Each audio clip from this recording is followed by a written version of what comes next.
Welcome, everyone. I think I'm live now. Um, I'm so grateful to be here, and I'm so glad you're here with me today. And I wanted to thank the Minds Journal for inviting me here today to collaborate with them. The talk today is how to heal deeply and recreate your life after divorce. I'll explain what that means about healing deeply in just a few minutes. I just wanted to take a few minutes and introduce myself. My name is Lisa Bruchac. I am a certified health and wellness coach, blogger, author, and intuitive healer. I'm divorced, big surprise. I got married for the first time at age 40, had my beautiful daughter at age 42, and by 47 found myself experiencing a devastating divorce. I also experienced and watched my mom go through a devastating divorce from my dad after 28 years of marriage. Most recently, I experienced the devastating sudden loss of my mom in 2021. So I know grief and I know the pain you may be experiencing after your divorce. Intense emotions come from great loss, and you may be spinning your wheels trying to figure out how to move forward and really unsure of yourself and the world around you, as if the rug was pulled out from underneath you. Divorce is like a death, and you will go through the 5 stages of grief, right? The 5 stages are um, denial, you're in shock that this is happening to you, bargaining, depression, anger, and finally acceptance. And hopefully you get to acceptance. What I have found is that many women get stuck somewhere in the cycle of grief. I'm just going to check my notes here. Okay, so I believe when a traumatic event such as divorce happens, we have a choice to make. We can do nothing and go through the cycle of grief, and allow time to heal us, which can take a very long time to recover if and when you fully recover. But there is a different way. There's another choice. You can consciously choose to disrupt this seemingly never ending cycle of grief. This is so when I talk about healing deeply, I mean disrupting the cycle of grief. So you can heal in a way that you not only begin to move forward, but you get to live in love and joy and peace. It is possible. And I just wanted to read you one of my quotes that I've written about heartbreak after experiencing heartbreak. You have the power within to rise above the heartbreak and create an extraordinary life, fulfilling your deepest purpose of why you are here and what you are meant to be doing. Even after a divorce, these things are possible for you. I know it may not feel that way.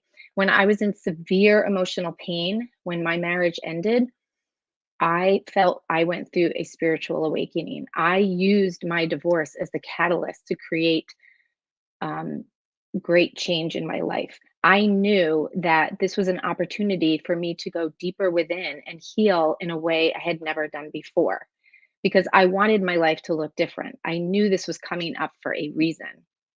So, what I did was I followed these 5 principles I'm going to talk about today. Um, my process of moving forward after a divorce begins at the cycle, in the grief cycle, at surrender, really accepting where you are today. I'm going to go into the first principle in 1 second. I need water. So, this is how I'm going to do it. I'm going to go briefly through the 5 principles. After each one, I'll open for comments just to see if you have any questions, and see if you're understanding what I'm talking about. This is a little bit different than your the 5 stages of grief because recreating your life starts when you get to that place of acceptance and surrender. So the first principle, and okay, so the first principle is getting to a place of radical acceptance or surrender. Now, I'm sure you're thinking, well, that's great, but I'm struggling with anger and I'm so angry at where I am in my life. So how do you accept that your ex cheated on you and left the marriage and abandoned your children? How do you accept that He cleared out the bank account and left you high and dry, and you have to start over financially. How do you accept that you had to sell the family home and move into your parents' home with 4 children? There are so many scenarios that I read about on the divorce online support groups, and I know it's difficult. How do you do it? How do you recreate your life and accept where you are right now? So, there's a process to get there because really you must go through the painful emotions. To get to the other side of grief, you must feel and process those emotions. There's no other way around it. But when you start at this, when you think about this principle, surrender, total surrender means just accepting where you are. So radical acceptance is, hold on, this is one of my other quotes. Radical acceptance is when we stop the struggle within that things should be different than they are. I'm going to say that again. Radical acceptance is when we stop the struggle within that things should be different than they are. There's a reason why you're in this place. Your new life waits for you when you get to that place of surrender. That's where it's your launching pad to your new life, is getting to that place of surrender. Um, I'm just going to check my notes, make sure I don't miss anything here. Okay, so again, you have to process your emotions. And how do you do that? So there are tools to help you get there. There are different ways to help you get to the place of surrender, and I'm going to share one of the ways with you. Um, and I wrote this. Some of these tools are in my ebook, so I'm going to share one today so that you actually walk away with something tangible to do to help you move forward. One of the things is journaling. Now, I know you've probably heard, okay, write down your feelings. The way I'm going to explain it is a different way than I have ever heard it before. Journaling and writing out your experiences and your emotions and your feelings from a traumatic event for 15 to 20 minutes a day for 3 to 4 days has been shown to produce measurable changes in your mental and physical health. So, the first tool that I'm going to give you today is taking out, I want you to sit down and I want you to think of your greatest challenge that you're dealing with right now. I want you to rate it on a scale of 1 to 10, 10 being, you know, you're so angry you want to punch a wall, or whatever emotion you're dealing with. And you're just going to write as if no one's ever going to read it for 15 to 20 minutes. Then you're going to put it away. Day 2, you're going to do it again. If a new issue comes up, you're going to focus on that challenge that's coming up and you're going to rate it on a scale of 1 to 10. And then you're going to write for 15 to 20 minutes all of your feelings and getting it out on paper. And you're going to do that again for day 3 and day 4. And you're going to see that you're going to feel some shifts in your energy. And this is just one way to help you get to a place where you can begin to accept where you are. And the most important thing to remember is this isn't to try to get through this quickly, like you have to get through the grief cycle quickly and get to acceptance. But I think when you realize that you that's waiting for you, it'll help dissipate those really intense emotions. Um, because when you get there, this is when you get to build your rock solid foundation from which you will launch your new incredible life. Um, okay, so let's see. I'm going to just open comments here and just see if you have any questions about getting to the place of surrender, the tool that I just mentioned. Let's see here. Why divorce? Rosalinda, I'm not sure what you mean by that. Um, why did I get divorced? Can you clarify that? Okay. Any questions about the first principle? Getting to a place of surrender. Okay. So the second principle is once you get there, you need to focus on your inner programming. So healing your inner programming. So when you're born with a clean slate. You come into this world pure love and light. Between birth and 6 years old, we are in we're very open with no filter. So most of the things, limiting beliefs and patterns that we have um, created when we were 6 year, 5 or 4 or 3 years old, carries into um, carries through our life with us. So we're not conscious of these beliefs that occur inside. Um, so things like, um, I'm just going to give you an example. If you were 3 years old and you heard your parents fighting over money, and one of your parents said, money is scarce, and you have no filter because you're 3 years old or you're 4 years old and you hear money is scarce.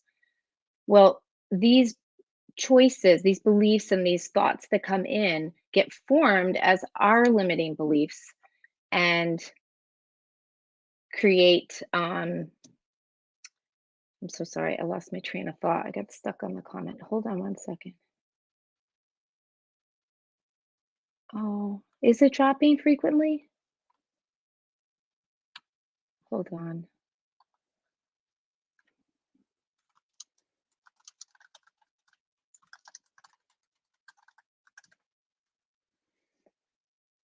Okay. Okay. So anyway, you create this belief around money because of what you heard when you were 4 years old. Money is scarce. And then you go on in life and then you wonder when you're an adult why you're having trouble with money and scarcity. Um, so most people believe life happens to them and there's nothing they can do about it.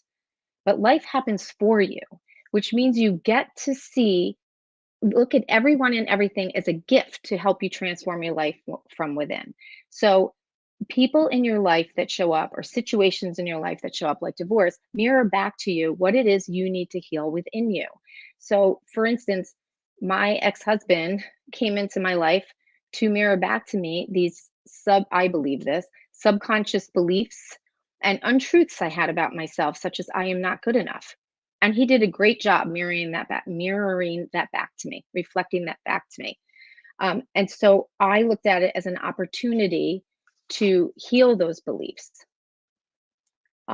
because they're subconscious. So if you ever saw and heard of the iceberg, the tip of the iceberg out of the water, that's all that you can see, right? So this is what we're conscious of, what's above the water. And the danger for the ships is that the huge iceberg, is underneath the water with no awareness of it. It's the same thing with our limiting beliefs and thoughts that we have about ourselves. 90% of it is below the surface in our unconscious. So, but yet they're the beliefs that are navigating us through life. So unless you go within and heal those beliefs below the surface, you're going to keep creating the same scenarios in your life. So divorce is a golden opportunity to say, hey, why am I in this situation? How am I going to heal this? So one of the practices that I did um, was, and it's called Ho'oponopono. It's a forgiveness prayer, and I know the word forgiveness might cause a little anger because you don't want to forgive your ex, but really this process has nothing to do with your ex. It's all about you. Um, so one of the things that I did was after my divorce, I had a really difficult time co-parenting with my ex. Everything he said and did made me angry. And every time my daughter came home from being with her dad, I was like, texting like a maniac on my phone angrily about things he said and did. And I knew that I was not going to be able to sustain this long term. And I just was so triggered by him. There was something within me that he kept triggering. So I had learned about Ho'oponopono and how it works to release that within me so that whatever he was doing wouldn't even resonate with me anymore. So the simplest version of this prayer, and there's many different versions and longer versions, but the simplest is, and this is another tool you can take with you today. You repeat over and over, I love you, I'm sorry, please forgive me, thank you. And you're not asking them to forgive you. You're asking you to forgive you of what you have within you that you're not aware of.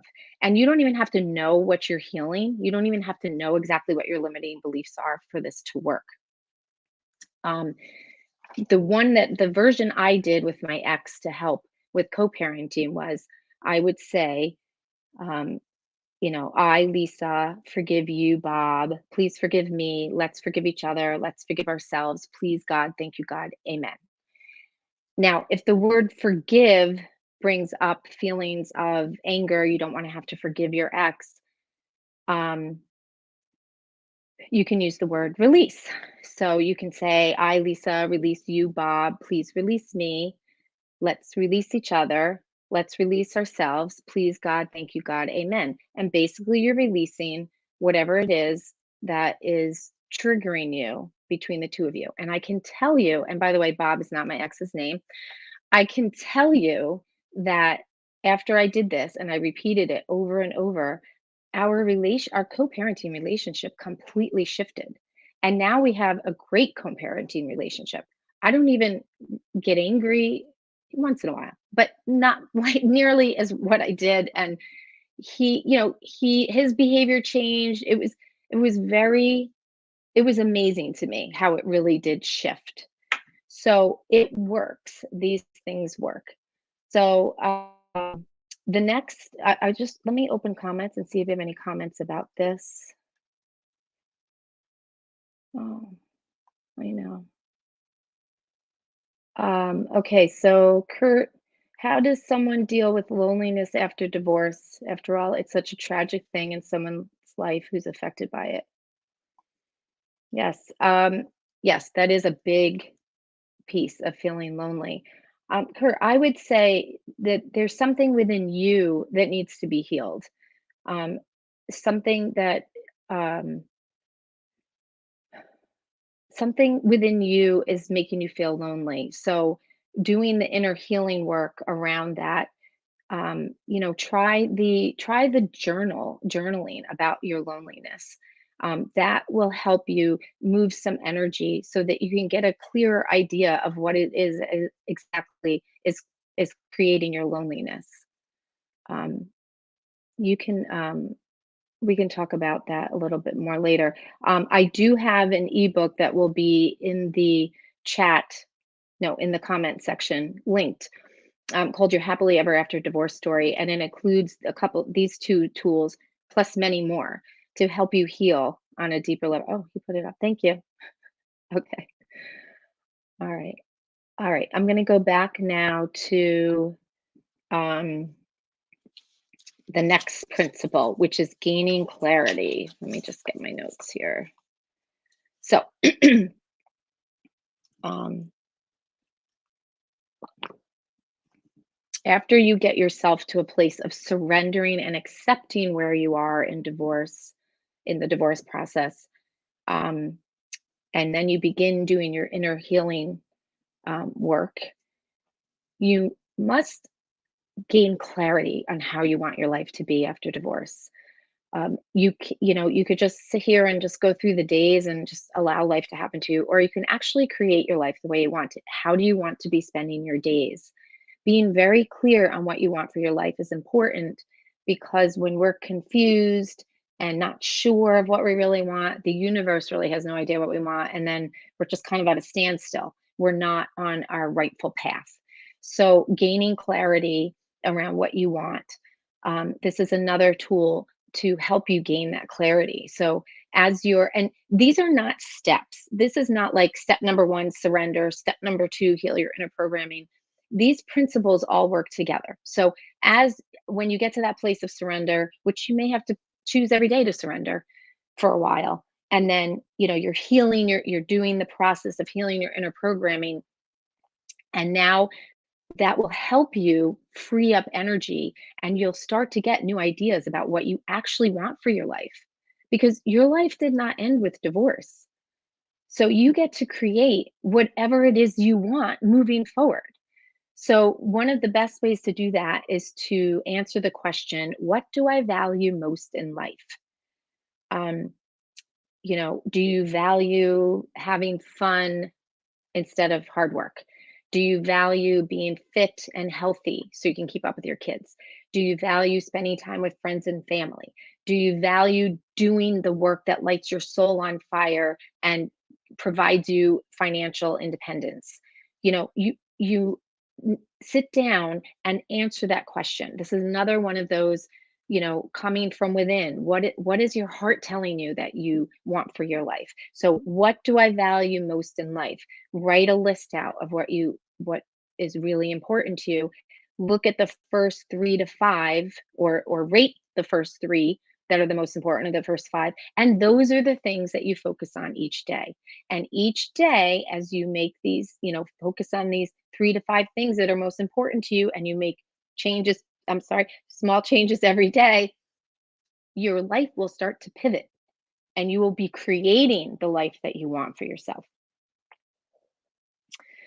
Okay, any questions so far about the first 3 principles: surrender, healing or inner programming, or gaining clarity? Any questions? Okay. Okay. Okay, so the next piece of the puzzle is cultivating a relationship with a higher power. And, you know, ultimately, we can be free of everything we're struggling with in a second. It doesn't happen very often, but it can happen. And how you do that is through prayer. So you can have a transformational aha moment and realize that the everything that's within you is really not the truth of who you really are. It's not your true essence. So cultivating a relationship with a higher power is one of the things that really got me through the hardest days. And honestly, Kurt, that prayer will help you the most with the loneliness.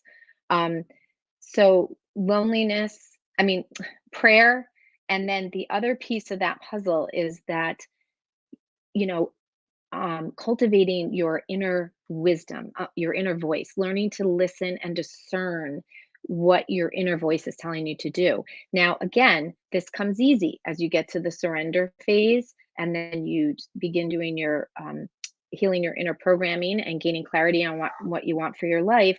You start to get more intuitive information. Your heart wants to tell you, and your higher self wants to tell you, this is the best path for you. Let us help you.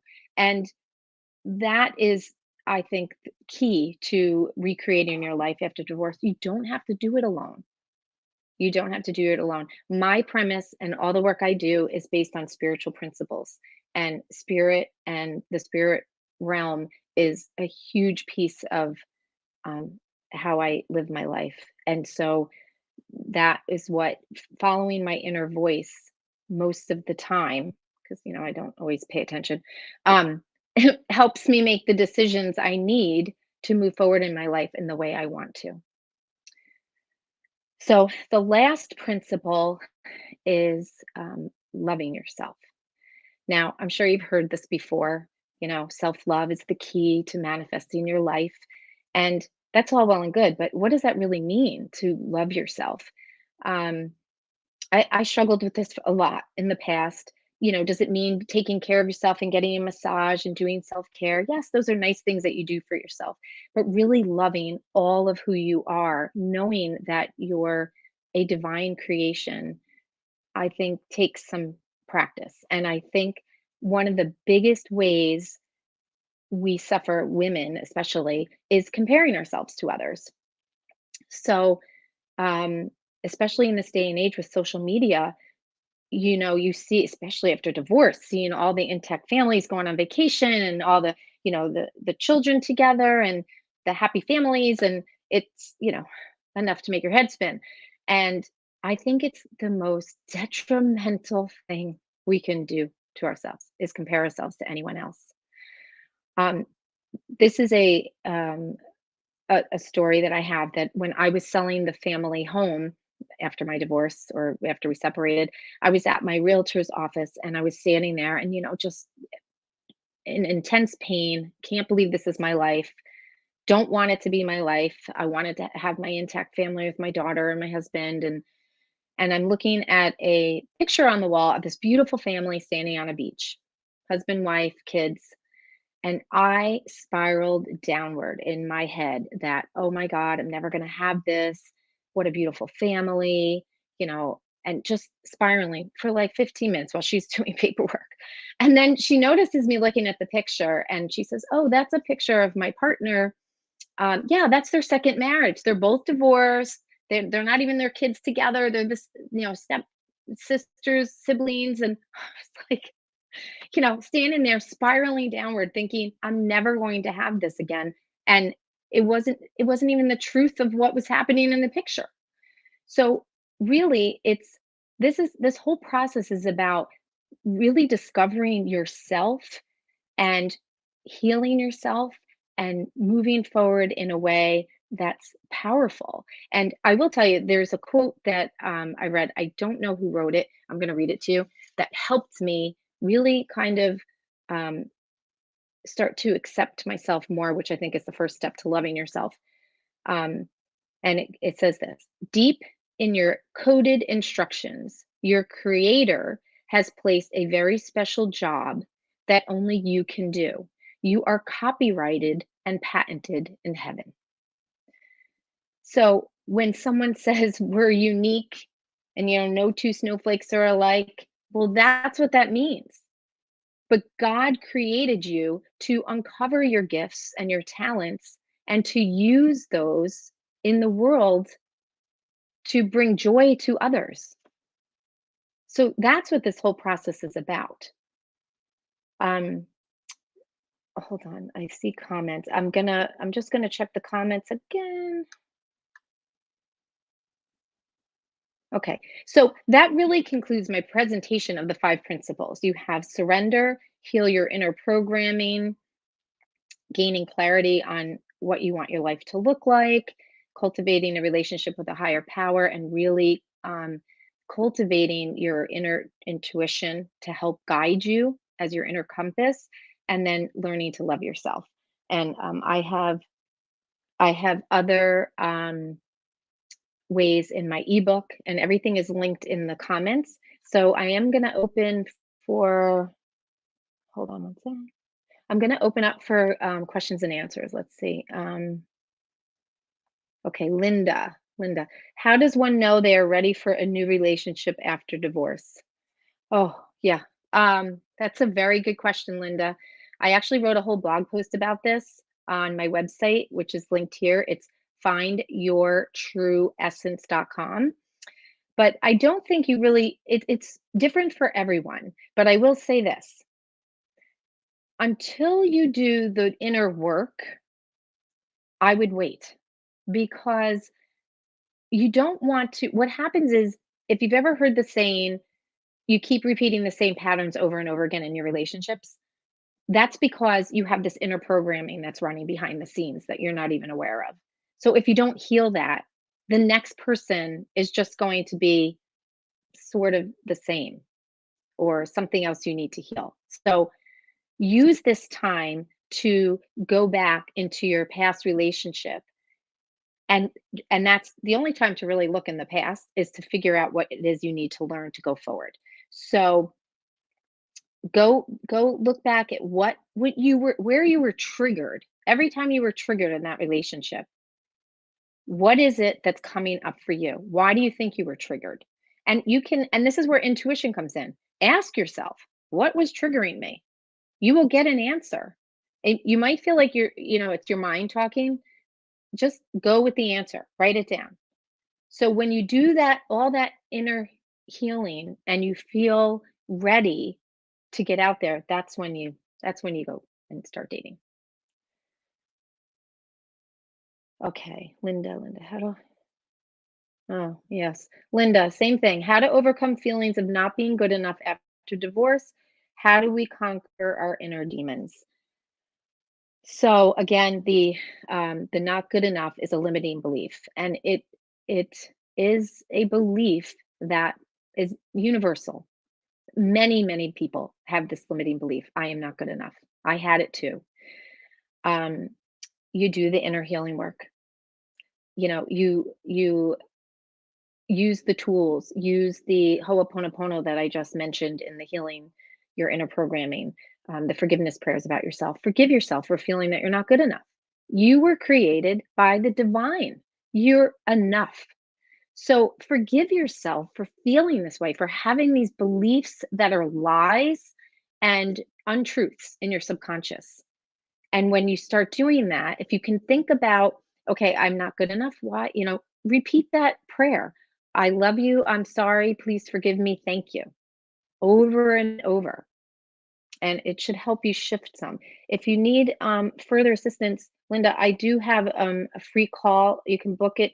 I think it's up in the links here in the comments. It's a free call for anyone on the call to where we go through your greatest challenge, and I will help you pinpoint that. Um, and then we can start figuring out from there what it is you need to focus on to heal. So if you're interested, it's a free 30 to 45 minute coaching call. So book that up on the link above, please. Okay, Kylie. Um,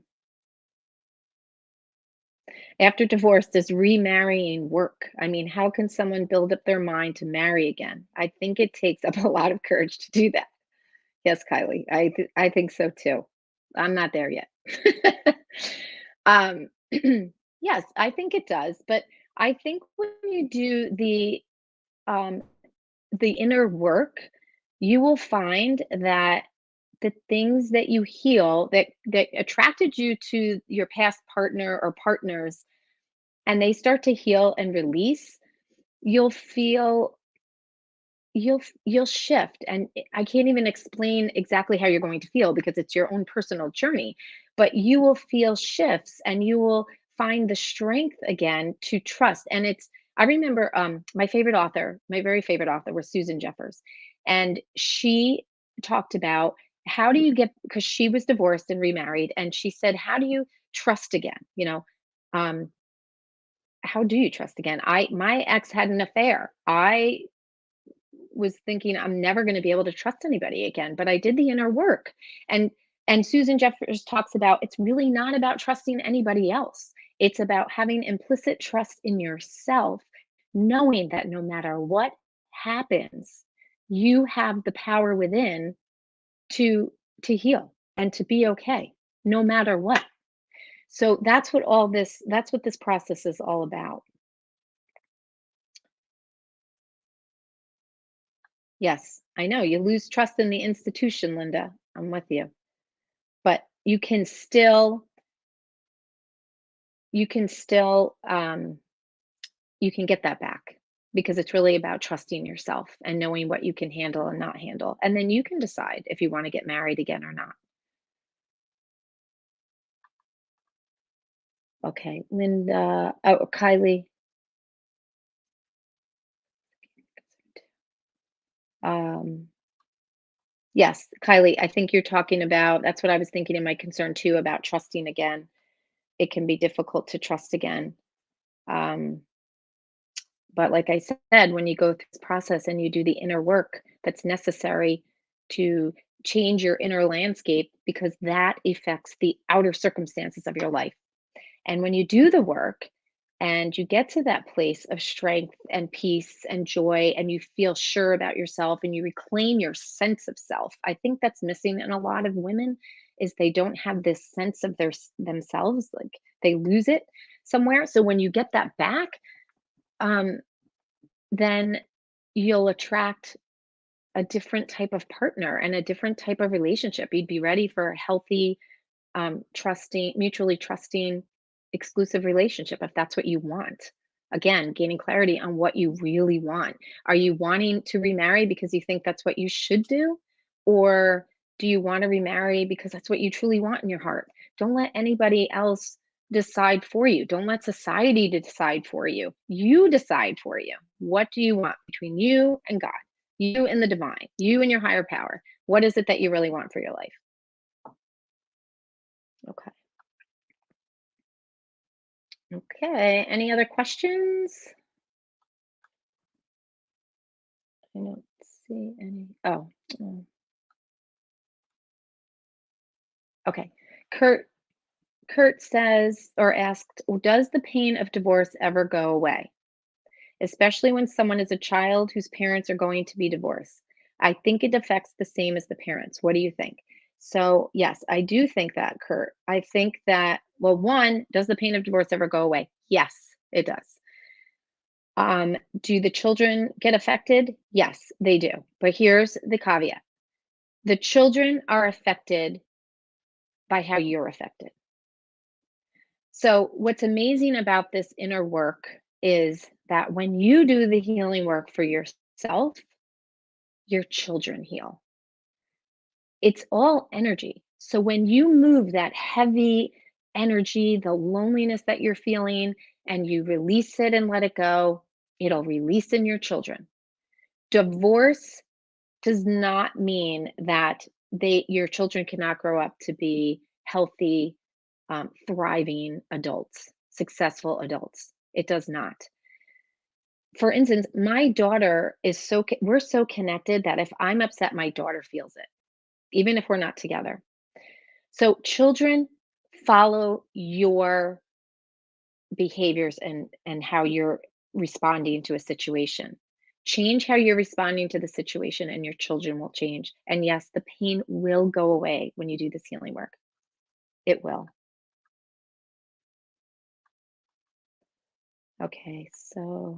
Okay, so John, how long is enough to enter into another relationship? Yes, Linda, I think Linda asked me this.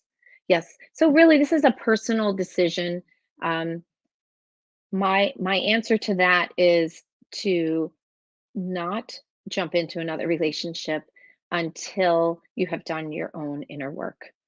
I wrote a blog post about this on my website, findyourtrueessence.com. It's in the links in the comments. But until you do the inner work and change beliefs you have that are running within your subconscious or patterns that are creating the same type of person to show up in your life, because you can look back on your relationships and kind of see a pattern. um, you don't want to recreate that. So until you can heal what was causing that pattern, you want to wait before you get into another relationship. This way you can attract someone who is 180 degrees different than what you've had in the past, and you can move on to have a healthy thriving mutually exclusive relationship if that's what you want. Oh, you're welcome, Kurt. Okay. Any other questions?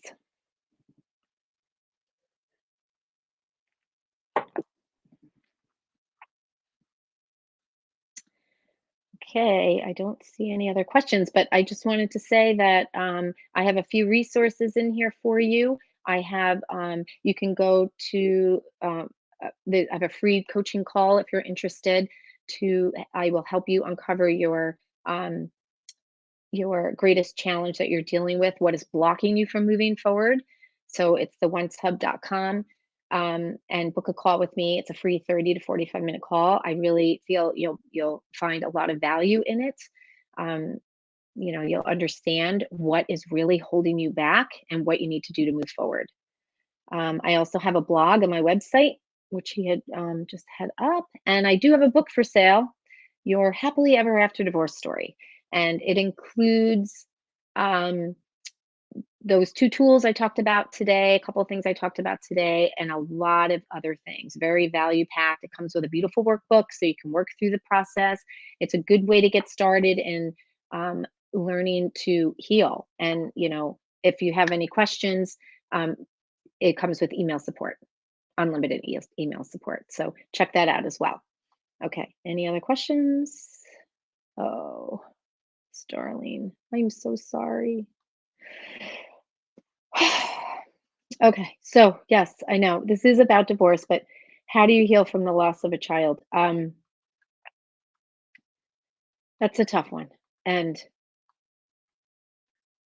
I don't know. I think that I'm very sorry for your loss, and I think all the principles still apply. You're going to go through the grief cycle,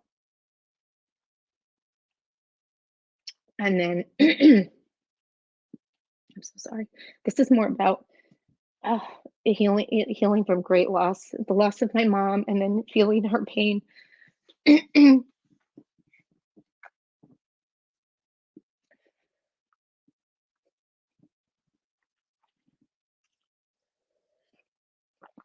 I think the principles still apply.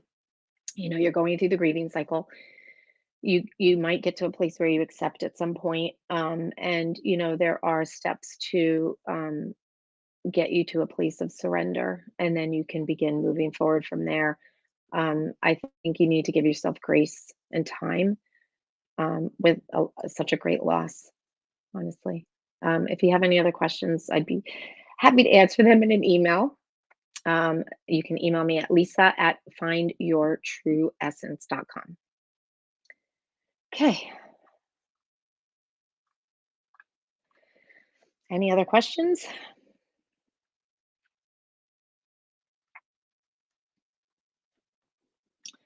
Okay. I want to thank all of you for being here. I really appreciate the Minds Journal for pushing me to do this and collaborating with them. And, you know, again, if you need to contact me, you have all my information. So have a wonderful day. Thank you.